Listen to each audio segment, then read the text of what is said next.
gusto ko nga sanang surprise din ng ako ng mga parcel ba na dumarating.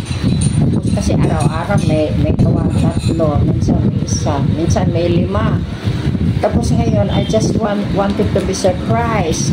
Kaya lang, masurprise ko ba kung ganito din naman ang darating sa iyo?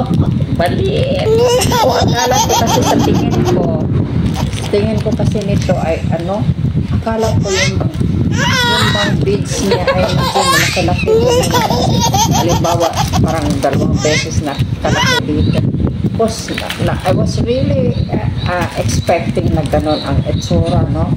Tapos, sana, naman, kasi ito naman, paano ba ako masurprise nito kung ganito din naman ang itsura?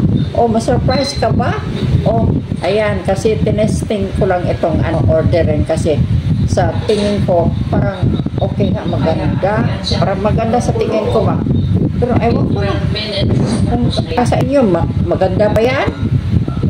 Ayan, medyo laki kasi inano ko yung ko sa inyo, pinalapit ko sa camera, Pero, kung ganyan kalaki, ayan, sana ma-surprise ako.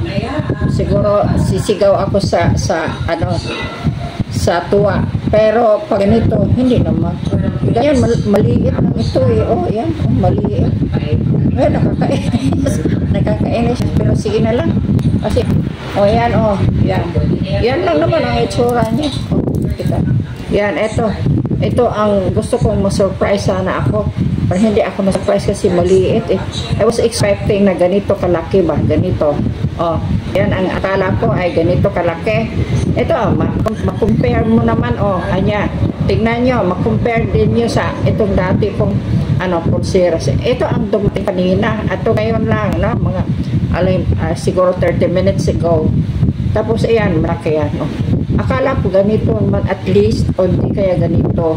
Pero yan, maliit yan eh.